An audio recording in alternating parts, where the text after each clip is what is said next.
Hashimwe kandi hahabwa icubahiro umwami wacu Yesu Kristo yadushoboje kuba hano. Ashimwe ku bw'indirimbo, ku bw'ijambo ryiwe, kuri byose ibyo yaduhaye. Ubu turashobora kubimugarurira twebwe nk'ivyamwa vy'iminwa yacu bishima izina ryiwe, kuko nuko nyene ibintu byose bikoreka. Ahabwa ubwiza. Mbega ninde amuha ivyubahiro? Nabo bonyene abo yahaye ivyubahiro, abo yahaye ubwiza. Imana yakoze ibintu bihambaye muri twebwe, turi babandi bashima izina ryiwe bakariha ubwiza. Tumaze kumva ijambo ryiza cane, turashobora kwinjira mu bwina bw'iryo jambo tukarivomamwo, tukaronka insobanuro, tukatahura n'ivyo rivuga, tugatahura neza ico ibyo bisobanura, kuko abana b'Imana bose muri Yesu Kristo byose byabaye muri we, kandi bigomba gukoreka bikagaragara mu bahungu n'abakobwa b'Imana. Niwe karorero kacu muri byose. Amen. We yaravuga ati umwana nta kintu na kimwe akora, nta kintu na kimwe ashobora gukora ubwiwe. Akora icyo abonye data akora. Ni ukuvuga yagomba kuvuga ngo hano ku isi yambaye umubiri ntiyakoze ibyo agomba, yakoze ibyo data wo mu ijuru agomba. Ntiyaje gukora ibintu byiwe bwite, yaje gukora ukugomba kw'Imana. Mu Baheburayo ibyo turabibona neza ngo ehe Mana, nje kugira ngo nshitse ukugomba kwawe. O Mana, warandemye, wangiriye, wampaye umubiri. Umwana w'Imana wese, umukobwa w'Imana wese, na cyane cyane ab'Imana bose yatuma, bazokwemera baje munsi y'ukugomba kw'Imana, kugira ngo hashobore kugaragara ukugomba kw'Imana. Ukugomba kw'Imana gushoboka honyene iyo twiyeguriye ukugomba kw'Imana. Ntibyoshoboka ukundi ko tubona ukugomba kw'Imana. Urashobora kuvuga ukugomba kw'Imana, ukavuga ubutumwa ku kugomba kw'Imana, ariko kubikora ni ikindi. Umwami ntiyari yaje kugira ngo gusa avuge ibyo kugomba kw'Imana, yaje mu isi kugira ngo ashitse ukugomba kw'Imana. Natwe ntituri hano ngo tuvuge ibyo kugomba kw'Imana, turi hano kugira ngo tumenye ukugomba kw'Imana kandi tugukore. Amen. Ayo niyo mahirwe yacu. Twese twarakozwe ko n'ubutumwa bw'ejo ku mugoroba, ubwo twaravye bwa Mwene Data Branamu, aribwo bubandanya ku butumwa bwari bwavuzwe mbere, nabwo n'ikimenyetso. Ibi bigaragara yuko Mwene Data Branamu ataretse ubwo butumwa, yatangaje uwundi mutwe w'ijambo, ariko yagumye kuri bwa butumwa nyene, ikimenyetso.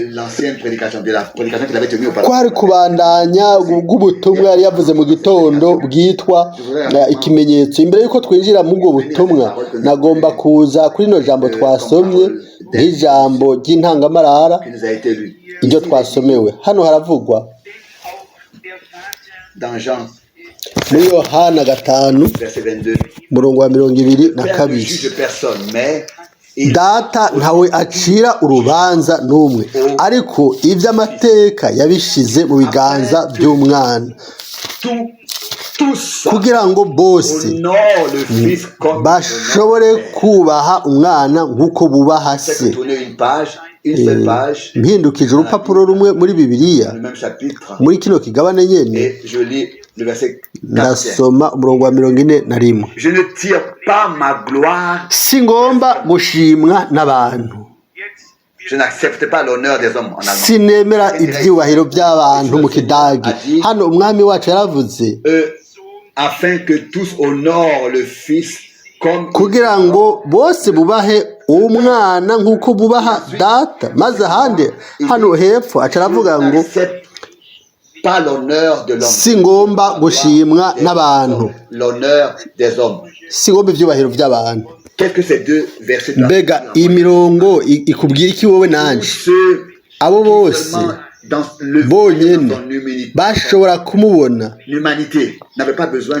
nk'umuntu, ntibagomba kumwubaha nk'umuntu, ariko nk'umwami, nk'umwami akomeye, nk'umuntu uwo ubwiza bwose ari ubwiwe n'ibyubahiro byose ari ibyiwe. Twoshoboye kwinjira mu bwina bwa rino jambo. Hano aravuga ngo ku murongo wa 24 ngo n'ukuri ndababwira, uwumva ijambo ryanje akizera, atizera we gusa. Abantu benshi barizera Imana ariko ntibizere mu Mana. Muri Yakobo havuga ngo mbere na Satani arizera kandi arajugumira, ariko ntiyizere iby'Imana yavuze. Iyo niyo tandukaniro rinini rihari uno munsi. Uravye abaporoso, abagatolika, ukababaza mbega urizera Imana, barakubwira ati ego, ariko uciye ubabaza mbega murizera ico Imana yavuze, murizera ijambo ryayo? Aho rero ibintu bica bihinduka, ariko Imana irafise umukuku hano ku isi wizera ijambo ryayo. Amen. Kandi bakizera n'Imana, ni ukuvuga bizera iby'Imana yavuze, bakizera n'Imana. Aho rero twoca tuza kuri bino byanditswe ngo unyizera nk'uko ibyanditswe bivuga, amen, ngo muri we hazosenanisha amazi y'ubugingo. Reka tugaruke kuri bwa butumwa uwo tumaze gutangura ejo, kuri wa mutwe w'ijambo gusunikwa cyane. Twovuga byinshi ngaho, ariko mu by'ukuri Imana igomba kubirema muri wowe no muri jewe.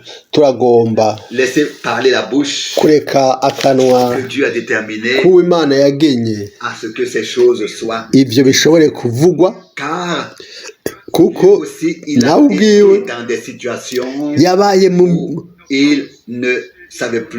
yabaye mu bihe atashobora kumenya ingene abandanya.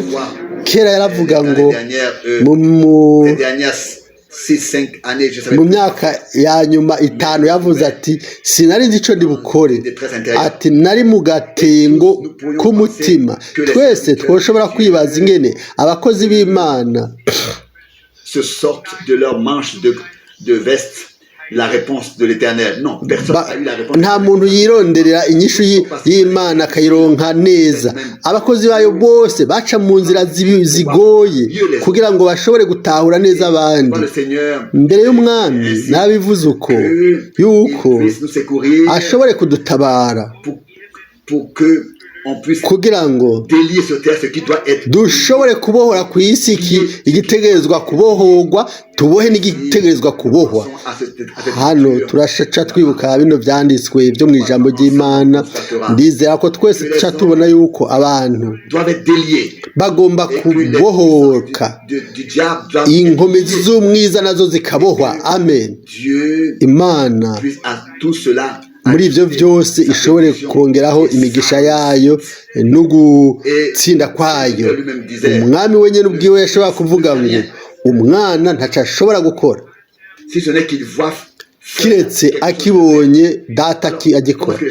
None ibintu byagomba kumera gute kuri twebwe? Mbega mu bwami bw'Imana turashobora kuvuga gukora ikintu cy'iwacu twigeneye? Oya, dutegerezwa kuba igice c'ico Imana iri kirakora. Ibisigaye byose ni iby'ubusa, tuba turi bitsitaza imbere y'Imana n'imbere yacu n'abandi. Amen. Ubwacu tugomba kuba umugabane w'ico Imana ikirakora ubwayo muri uno munsi kugira ngo ashobore kudukoresha. naho ushobora kuba gusa igice cy'ivy'Imana ikora. nagomba kuvuga amajambo makeyi kugira ngo nerekane uburyo umwami yavuze. ndasoma tout ce qu'il n'a pas fait au cours des ibintu byose atakoze mu runganwe rw'amashengero rwaheze ariko arabikora uno munsi. ni kugarurirwa ijambo. ubu butumwa bwose bugomba gushika ku mwuzuzo w'ijambo. mu minsi iheze ibimatanijwe byaruguruwe kugira ngo umubiri wose ushobore kungwa, maze ababayeho ubwa mbere ntibashobore kwambikwa ubwiza, maze uyu mugeni wo mu minsi ya nyuma adaherahejwe ngo yongerweko. amen. aho rero bose bazoca bakoranirizwa hamwe ngo bazamugwe muri rino ryungano ngo kubwo kugurura ibimatanijwe ndwi muri ino minsi ya nyuma, ngo byari ngombwa yuko abanyuma bongerwa ko bose mu mubiri utunganye w'ubwiza w'umugeni. Imana ntacu ikorera mu kirere. Imana irakeneye ishengero iryo ishobora gukoreramo igikorwa cyayo. Imana yari ifise abahanuzi, maze hanyuma Kristo araza, yari indunduro y'ibintu byose. abahanuzi bari baravugishijwe, byose byakoranirijwe muri we. Luka 16:16 ngo ibyagezwe n'abahanuzi bariho gushika kuri Yohani, ariko guhera aho ubwami bw'Imana buratangazwa. kandi ababwinjiramwo babunyakurisha ubuhizi. mbega ubwami ntibutegereza kugira umwami? uwo nawe ni umwami wacu. umwami wacu ni umwami w'ubwami bwiwe, natwe turi abantu biwe. hano abanyuma bagomba kongerwako bakungwa mu mubiri w'ubwiza w'umugeni. ngo wandemeye umubiri. uwo wari umubiri we hano ku isi, wari kuno munsi twebwe nk'umugeni wa Yesu, turi umubiri wa Yesu Kristo, kuko ariko byanditswe mu Bikorinto ba mbere 12:12 ngo bose twabatijwe twese mu mubiri umwe. umwami arakeneye umubiri kugira ngo we nka mwemu muri uwo mubiri ashobore kubamwo, ashobore kugiramwo ubuturo bwiwe, kugira ngo hanyuma ashobore gukorera muri uwo mubiri, ashobore kugendera, ashobore kugira ubuzima. kera yari afise umubiri w'inyama. muri uwo mubiri w'inyama kera niho yakora ukugomba gutunganye kw'Imana. uno munsi ari muri twebwe, aragomba kuba muri twebwe, abe muri twebwe nk'umubiri wiwe, nk'umugeni wiwe, kugira ngo ashobore gukora ukugomba kwiwe muri twebwe. niwe yabikoze. uko niko bivugwa hano ngo uguherahezwa kw'ishengero umugeni gushobora kuba ugusa muri ino misi ya nyuma. birakwiye yuko kubw'ivyo abasigaye bongerwako bakungwa ku mubiri w'ubwiza w'umugeni. hanyuma rero haravugwa ngo ikimenyetso ca Yesu Kristo ni mwemu yera ari hagati yacu. dutegerezwa kubaha ivyo. ne pourront jamais assez nous humilier. ntitwoshobora kwicisha bugufi gusumba. twokura ibirato byacu tugapfukama. ibyo nibyo biba bihagije. ubuzima bwacu bugomba kugaragaza, bugomba kubigaragaza. hano hari ijambo ribuze ngo nuko ibyamwa bya mpemu bigaragara kuri twebwe. ibyamwa bya mpemu ni urukundo, ni umunezero, ni amahoro, n'ibindi n'ibindi. rero hano vieux nous est dit. ikintu ca kera cyane turakibwirwa ariko kiragarukanwa ku giterekwa kw'amatara kandi rimwe na rimwe birakwiye yuko ibyanditswe bya kera ya mirongo ya kera cyane ishobora gusubira kumurikirwa ko maze tugatahura icyo isobanura kubwo ibyo byanditswe bivugwa iyo mirongo ivuga bibe igifadika mu buzima bwacu ijambo ry'abagaratiya turayazi twese mu mitima ariko ibyo ntibihagije ni muri ibyo niho hari ingorane zanjye n'ingorane zawe n'ingorane zacu twese tuzi cyane ibyanditswe byinshi mu mutima ariko ntiturabigiramwo umwimenyerezo ubwacu niyo ngorane yawe niyo ngorane yanjye n'umutima w'imvuga kuri mu nyonga h'Imana nzima tugomba kuza tumusabe n'umutima utagira ubujyajya tumubwira adufashe kugira ngo ibyo bintu tuzi neza bibe iby'ukuri bigaragare mu buzima bwacu bibe ubuzima nimba ukeneye kubona ivyamwa hagomba kubaho igiti cyatewe ntushobora kuza kuvuga ngo ubu rero ndagomba kwamura ivyamwa ikibazo cya mbere kibavuga ngo none igiti ugomba kwamura ko ibyo vyamwa cyatewe hehe ivyamwa ntibigaragara mu kirere ariko biza ku giti natwe nk'abana b'Imana dutegerezwa kuba ibiti byatewe ku mugezi ku nkengera y'umugezi kugira ngo mu gihe gikwiriye mu gihe cyacu kironke ivyamwa nimba dushobora kuja muri paradizo niho dushobora gusoma yuko umwami ubwiwe yari yateye igiti umurima mwiza hariyo ibiti bidasanzwe muri uwo murima kimwe cyari igiti cy'ubugingo kandi nitwagenda muri Ezekiyeli 47 umurongo wa 12 mu byahishe Yohana 22 umurongo wa 1 na 2 aho rero turasoma yuko hagati mu gisagara no ku nkengera zibiri hariyo igiti cy'ubugingo cyatanga ivyamwa inshuro 12 ku mwaka ni ngombwa ko habo icyo giti ivyamwa bibako ata giti nta vyamwa muri twebwe hagomba kubaho icyatewe kugira ngo gitange ivyamwa nuko dufise ubutumwa bwiza bwa Mwene Data Branham ubwo twatahuye ejo ku mugoroba iyi mbuto itabura y'ijambo ry'Imana yabibwe mu mitima yacu si ibintu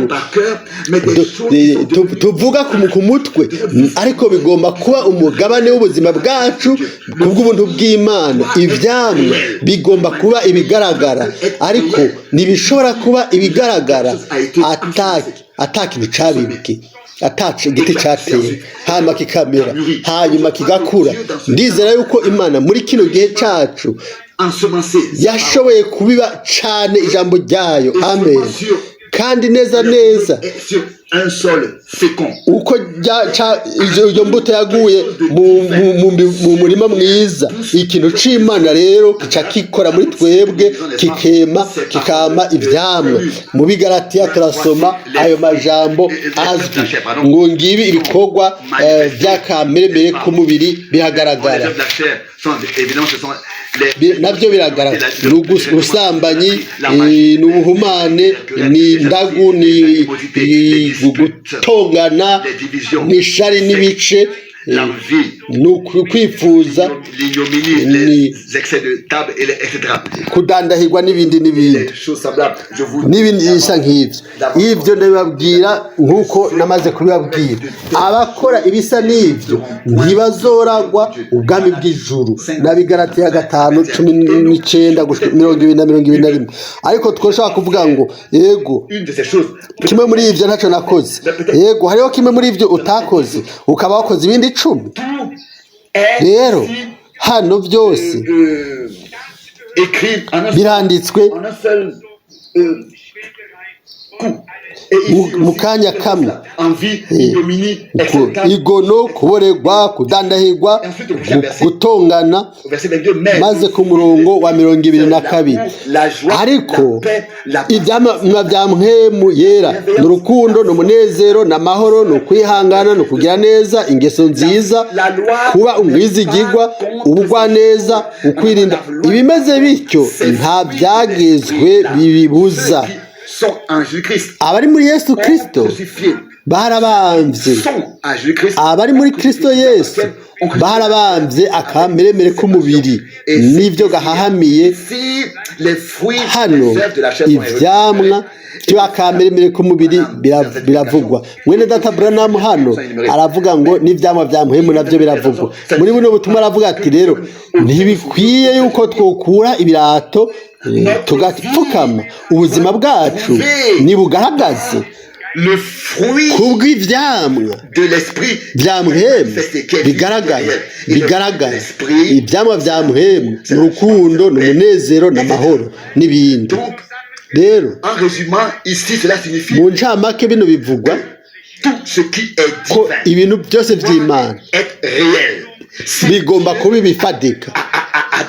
Nimba Imana iba muri twebwe, ikaba ifise ubuturo muri twebwe, ibyo bintu bigomba kuba ibigaragara. Ibyo nibyo bigaragaza ko Imana iri muri twebwe. Urukundo, umunezero n'amahoro bizoba ibifadika kuko biri muri kamere k'Imana iba muri twebwe. Bica bigaragara buno nyene ko ibyo ari iby'ukuri. Birakwiye yuko ibyo bintu bibibwa muri twebwe, maze muri rusange dufise wa muntu wa kera. Ujya muntu wa kera yagaragaza ibintu bya kera nyene n'ibikorwa byiwe, bimwe dusomye muri Bigalatiya 5:19. Ariko umuntu musha yabyawe n'Imana. Wa muntu yaremwa mu ishusho y'Imana, mu kwera no kugororoka bizanwa n'ukuri, ategerezwa gutwara kamere nshasha. Icya kera, uwa kera atwara ibyamwa bya kera, ariko mushasha azana ibyamwa bishasha. Ic'umubiri ikibyawe n'umubiri, ariko ikibyawe n'Impwemu. Hano umwami yaravuze ngo ntimutangare yuko nababwiye ko mutegerezwa kuvuka ubwa kabiri. Amen. Paulo arabandanya kandi akavuga hano,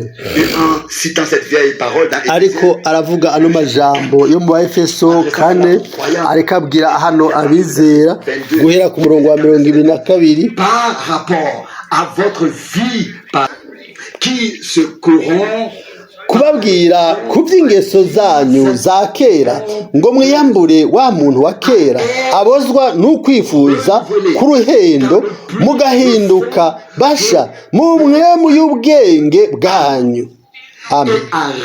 Mukambara wa muntu musha yaremwe mu ishusho y'Imana, mu kugororoka no mu kwera k'ukuri. Amen.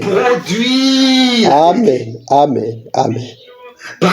Seulement que nous puissions le dire. Atari gusa twoshobora kubivuga, ariko birakwiye yuko ibyo biba igifadika. Nk'uko umuntu abyagwa mu mubiri si amajambo gusa, hariho imbuto ibikenewe. Nico kimwe no mu kuvuka mu buryo bw'impwemu. Birakwiye yuko imbuto itabora ijambo ry'Imana iba iri ngaho. Ntituvuge cyane ibyo bintu, ariko twakire imbuto itabora ijambo ry'Imana, ibibwe mu mutima wawe, mu bugingo bwanjye no mu bwawe, kugira ngo ubuzima bushasha buseruke kubw'ibi byamwa bya mpwemu. Hano Mwene Data Branham aravuga ati nimwibuke muri kino gitondo ugutegurwa. Nimwibuke muri kino gitondo twavuze ibyo gutegurwa. Ubu no gutegurwa, ndizera ko hose bashoboye kubitahura. Ndizera yuko byashoboye gufatwa ku majwi kugira ngo abantu bazotahure yuko buno bwari ubutumwa budasanzwe, butari mu bukozi bwanjye busanzwe, ariko ko bwari ubutumwa busa n'ibimatanijwe indwi, ijambo rizima rivuye ku Mana. Iyi n'umurongo uhambaye. Aravuga ati ndizera yuko ubutumwa ikimenyetso bwari ubw'Imana, divin harimo n'itegeko rije rivuye ku mana sur les 7 sceaux. nk'uko byabaye ku bimatanijwe ndwi. Murazi ko mwene data Branham yari imvuga kuri kera yaravuga n'ubutumwa bwiza Directement, butari neza c'est pas en général une révélation directe. budahishuwe n'Imana, akafata nk'umurongo wa Bibiliya mpemu yera arongwa na mpemu yera akavuga ubutumwa. Ariko n'ahandi haba ubutumwa bwiza mu by'ukuri imbere y'uko atangura n'ubutumwa bwiza yaba yarose n'imirongo yahishuriwe yateguwe nk'ubutumwa buvuye ahera mu ijuru. Ubwo butumwa rero nibwo yaciye ko umurongo agashimikako akavuga ati n'ubutumwa rero ndizera ko ubutumwa bwiza ikimenyetso bwari ubutumwa neza buvuye ku Mana, harimo ibango ry'Imana nk'uko byabaye ku bimatanijwe ndwi. Muribuka yuko imbere y'uko bimatanijwe byugururwa umwami ubwiwe yamweretse mu kwerekwa ko igihe cyari gishitse ko yugurura ibimatanijwe, maze acaja ahantu abamarayika ndwi baramwiyereka, umwami amutegeka gusubira Jeffersonville kuko igihe cyari kigeze cy'uko byugururwa. Niko natwe neza turiko tuvuga ubutumwa bwiza bwavuzwe inyuma y'uko ibyo bimatanijwe byugururwa.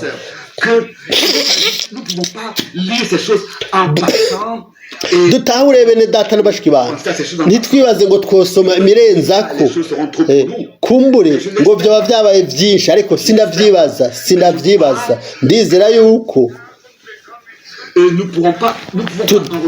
tudashobora kuronka byinshi mu by'Imana yavuze birenze ko. Oya, ibi bintu bisubigwemwo ni nk'uko ni nko ku ishuri gushika utahura ibyo. Murazi pasiteri ngo ntiyovuga kabiri, ariko umwigisha aguma asubiramwo. Umwigisha nuko akora gushika aho abanyeshuri batahura. Natwe ngaha dufise iyi ni inyigisho irimo ibintu byinshi itunganye.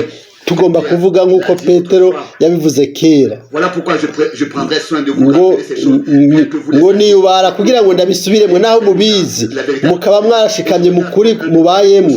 Ndizera yuko ari itegeko ngo subire kubagabisha. Iyo tuvuga bino tugabisubiramo ni ukugira ngo tugabishwe dushobore kugabishwa. Rero mwene data mukundwa mu isengesho yavuze ibyo agararanye n'ubwenge. Pawulo nawe abyandikira abikorera ibyo tubabwira n'ubwenge bw'Imana butunganye. Mbega byari iki? Ntihari umuntu yavuze ikintu icyo ari cyo cyose, ariko yari intumwa Pawulo, uwo ijambo ry'Imana ryahishuriwe ku bw'abana b'Imana cyo kimwe. Niko biri kuri mwene data Branham. Ntihari umuntu asanzwe, ariko guhera mu nda yo kwa nyina yari yarahabagawe, yari yaragenywe n'Imana kugira ngo aragure ibango ryiwe. Mbega Pawulo mu Bigalatiya ntiyavuze cyo kimwe? Arandika ijambo kuri ngo igihe byahimbara uwashize ku ruhande guhera mu nda ya mama kugira ngo ahishure muri jewe umwana wiwe, ngo yashizwe ku ruhande. Mbega Yeremiya ntiyavuze cyo kimwe ngo imbere y'uko uva mu nda kwa nyoko nari naragugenye ngo ube umuhanuzi w'amahanga. Uku ni ugutoranywa kw'Imana mu buzima bw'abantu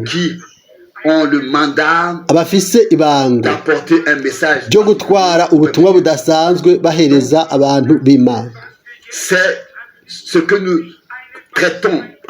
Ibi nibyo turiko turavuga muri kano kanya. Si ubwenge abantu bashobora gusesa bagakora, si ubwenge bw'abantu, ni ubwenge buhishuwe bw'Imana. Ubwo ukugomba kw'Imana kwahishuwe hano haravugwa. Ryari ijambo ry'Imana.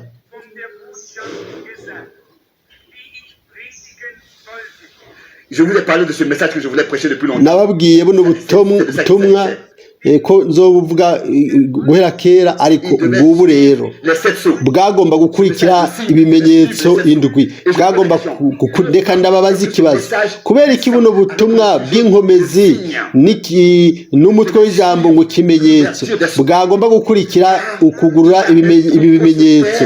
Kuko hariho umukuku ku isi wizeye ibyahishuwe kubw'ukugurura ibimatanije. Uwo mukuku rero ku bwa Mwemu Yera niwe ugomba gushyirwaho ikimenyetso. Ibyo ni ibyo, si ukugura gusa ibimenyetso, ariko si uko ibimenyetso byohishurwa, ariko ni uko Imana kubwo uko guhishurirwa akubwira wowe nanje akabiduhishurira, nk'uko Yesaya yavuga ngo hanyuma ashyira ko ikimenyetso mu bigishwa biwe, atari ugusigwa gusa nk'uko twabibonye, ariko ni ikimenyetso cy'Imana. Si ukugura gusa ibimenyetso, ariko ni ikimenyetso cy'Imana kuri bamwe bakira bwa butumwa. Hano rero haravugwa ngo ubutumwa bwiza ikimenyetso bwagomba gukurikira ukugura kw'ibimenyetso. Ni kuvuga hariho ubumwe muri abo bose. Inyuma y'uko ibimatanijwe byuguruwe, bakiriye mu biganza by'Imana ubuntu, bakabyizera, bakabyakira, bakabishyira mu bikorwa. Ibyo bibwirwa uwo mukuku rero udasobanura uko wigombeye, udasobanura ibimatanijwe ndwi, ariko abo ku birenge by'umwami bicaraho bakabwira umwami akavuga, mbega avuze ninde atokumviriza? Yavuze ninde atoshira ibyo mu bikorwa, akubaha akabigana? Ngubwo rero ubwo butumwa nibwo buje gushirako ibuye ry'agasongero inyuma y'imatanijwe. Mu butumwa bwiza ikimenyetso harimwo incamake. Nitwisuzume twebwe ubwacu, mbega turi mu kwizera? Umwami abahezagiye. Mbega turi mu kwizera? Twisuzume, nicyo kibazo. Ubu ubwacu twisuzume, tumenye yuko turi mu kwizera. Kandi kenshi Abikorinto ba kabiri 13 Mwene Data Branham yavuze uwo murongo wo muri Mariko ngo ngibi bimenyetso bizoherekeza abizeye. Aravuga ngo nimba ibimenyetso bitabaherekeje ntimwizeye. Umwe wese abitahura, kuko Imana ntishobora kwibesha, ntishobora gutangaza ikintu hanyuma ngo icyaka ububasha. Oya, afata ijambo rye bakarigumya n'umwizigirwa. Dutegerezwa kugira ukwizera n'imyimenyerezo kugira ngo ibyo bintu bibe igifatika.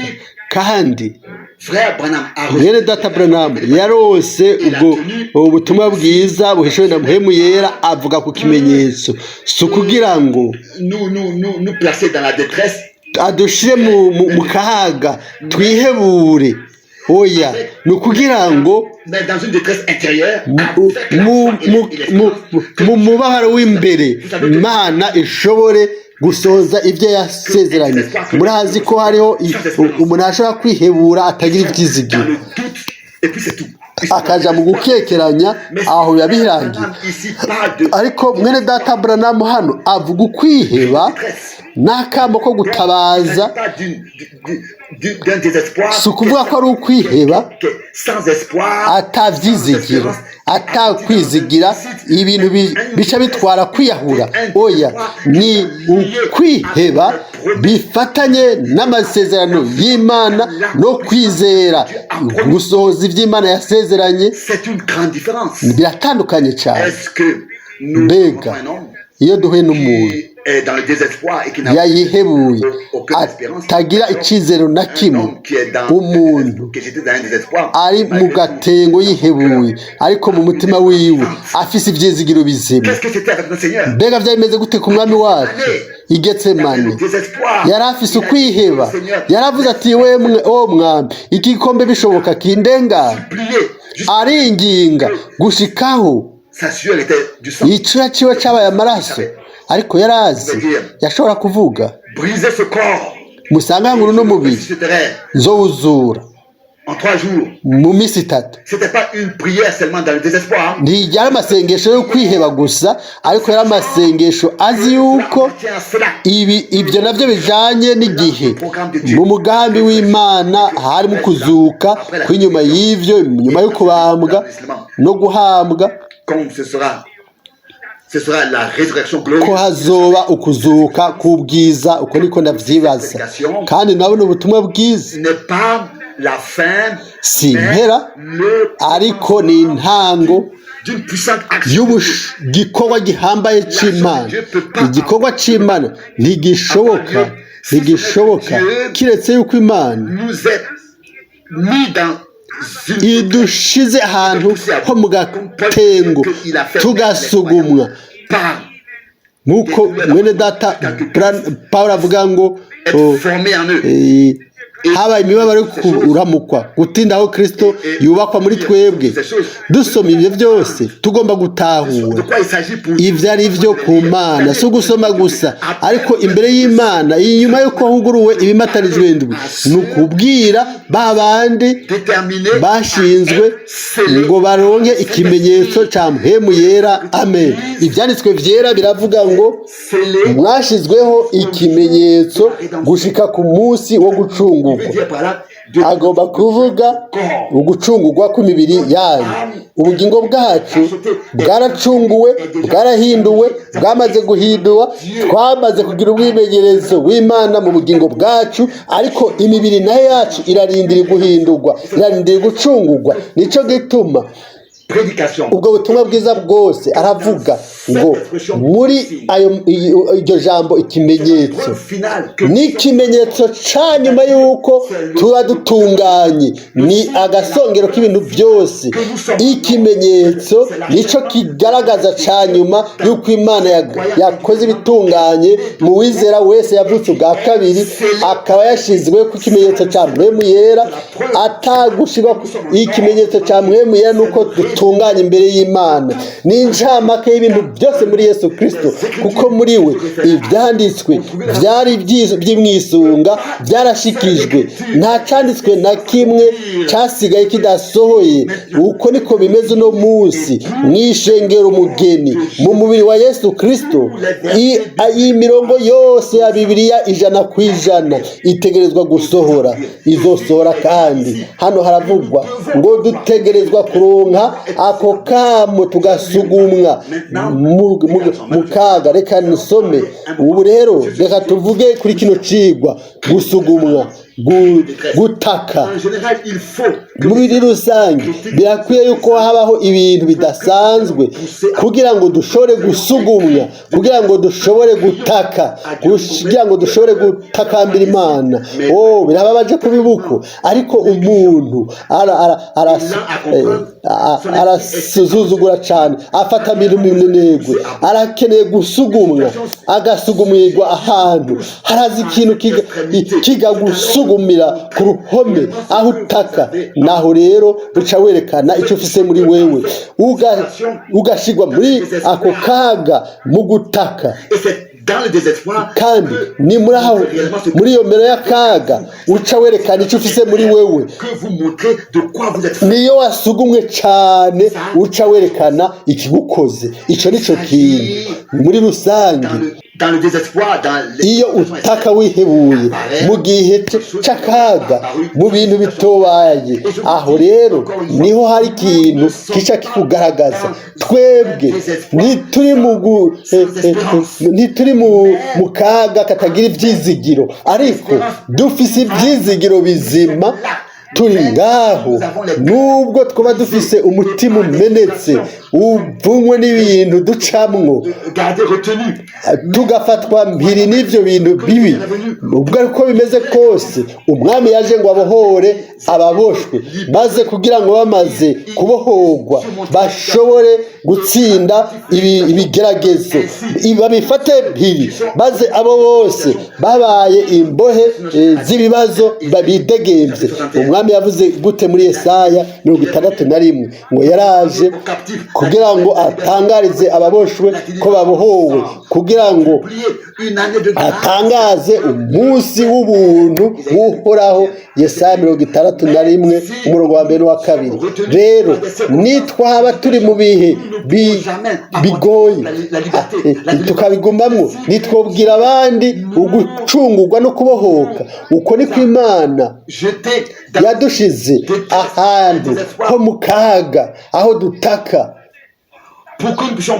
kugira ngo dushobore gutahura mbega hari akaga kangana gute mu bantu benshi badashobora kwifasha ariko bakene. Ninde azobaha ubwo butabazi? Nabo gusa abo ubwabo batabawe n'Imana mu kaga. Ninde ashobora gutahura umuntu mu kaga? Yoca avuga ngo rahabangira niyahure, singishobora kubandanya kubaho, byose biraheze kuri jewe, ubuzima bwanje ntaco bumaze. Imbere y'uwo muntu noca nzunguza umutwe nkirengaca ndamubwira nti wihagira ivyo. Ubu rero jezi ishobora kwibagira ivyo kuko ndazi ico ari cyo ivyo bintu byose bisobanuye. Ndizere co ibyo bintu bizana. Umwe wese uvuga ati ndagutahura kandi ndakumva nkanezererwa, ivyo sishobora kubabwira. Uragomba gerageza gutahura gusa, ugerageza gutahura, ugaca ukora icyo ushoboye kugira ngo utahure icyo kintu, utahure umuntu mu kaga kiwe. Ariko ivyo Imana yabiguhe arako neza, izo biguhezagirira. Ariko ntushobora gutahura umuntu mu kaga wewe ubwawe utagiye utambaye ibirato vyiwe ukagenda aho yagendeye, ugaca muri kaga nyene. Ubundi ntivyoshoboka. Hano turabwirwa igihe cy'akaga kigomba kuza imbere y'uko dutaka dusugumiwe ahantu. Iyo mbere y'akaga ntishobora kuza, ahubwo yaramaze kuza, atari kuri jewe gusa, kuri twebwe twese, kuko ntiturabona ishengero riri ahantu Imana igomba kuribona. Twese ko tutarashikaho twagomba kuba, nico gituma twese dutakishwa, dusugumwa, turi mu kaga ngo dutake, kandi kugira ngo ukufata minenegwe byose biveho. Reka ndababwire mbega ese ingene bigoye, nubwo hoza ikintu igihe kigoye. Reka ndababwire ivyo naho twokwibaza nkuri b'abantu bashigwa mu itanure ry'umuriro, bari mu gihe cy'akaga, mu gutaka bashobora mu kaga bashobora gutaka, ariko baravuze bati Imana yacu dukorera irashobora kudukiza mu itanure ry'umuriro, kandi azodukiza mu kiganza cyawe mwami. Ubundi bwo menya yuko tutazokorera imana zawe, ntituzosenga igishushanyo washinze. No mu gihe cy'akaga ntushobora guta umutwe, ariko nugume ku Imana nzima uyizere. Yavuze ngo abamwiyeguriye bose ntibazigera bateterwa. Amen. Zaburi 25:3. Urashobora mbere no guterwa mu itabunure, uzovayo atana kamoto k'umuriro k'umwozi kari kuri wewe. Uko niko byari bimeze kuri bajya abagabo, ariko muri cyagihe cyabo cy'akaga bashize ibyizigiro byabo mu Mana nzima, baramenya neza mu mitima yabo yuko Imana itazobahera, itazobareka. Niko byanditswe muri Zaburi 25:3 ngo nta numwe azoteterwa, ntawe uzomaramara uwizigiye uhoraho. Mbega natwe kumpera tumaramare ubu aho turi dukikijwe n'igipfungu cy'ibyabona, nk'uko muri Baheburayo 12 boza uwa mbere gushika ku wa nyuma botubwira bose ngo ntushikame ufise igikomeye, wizere Imana, nugume wizeye, ku mpera uzoronka igitsibo. Mbega ni bangahe baciye kuri nosi? La lettre aux Hébreux nous dit, icyete cy'Abaheburayo kitubwira ngo isi ntiyari babereye. Amen. Ariko bari batwaye imbuto y'igiciro. Mbe bari hehe?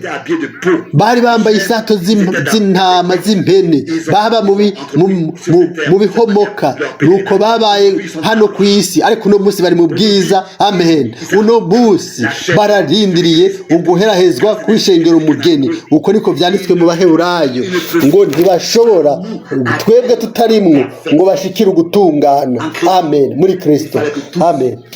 Byari bikwiye ko byose bivugwa mu ncamake bikegeranywa. Hano haravuzwe la détresse crée le désespoir. Akaga kazana ukwihebura. Ibi ntakira amajambo, ubuyi n'ubuzima. Akaga kazana ukwiheba. Ariko mu mutima wacu turavuga tuti hariyo ivyizigiro bishinze mu Mana nzima, kandi byose bifise intumbero. Kenshi twokwibaza ikibazo ngo mbega ibiriko biraba byose ntaco bimaze imbere kumbure y'amaso yawe, ariko imbere y'amaso y'Imana nta kigeragezo na kimwe kidafise ico kigamije. Kubera iki? Kubera ico bataco kimaze. Oya, dutegerezwa kubona byose nk'uko Imana ibibona, kandi uko niko tuzotabagwa nitwabona ibintu nk'uko Imana ibibona. Mbega twararose ibyo bintu byose twabironkeye ubusa? Mbega ibyo Imana yakoze bihinduka ubusa? Oya, ntibishoboka. Idunduro hazovamwo ishengero umugeni jambo yogejwe mu maraso y'umwagazi, ashizwe ko ikimenyetso ca mpemu yera. Azoba ari ubugingo bumwe, iciyumviro kimwe. Azoba yambaye ivyamwa vyamwe mu guhera kuwa mbere gushika ku wanyuma. Niko bimeze. Si ibintu dushobora kwiremera twebwe ubwiwe kuvuga ati ubu rero ngira abankundi. Ntibishoboka.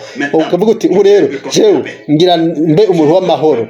Ntushobora kuba umuntu atanga amahoro, ntushobora no kuba umuntu akunda abandi. Na jewe ubwanje sitavyo ntushobora, kiretse urukundo n'amahoro vy'Imana bisutswe muri jewe no muri wewe bikaba. Mbega nivyo ni yego canke oya?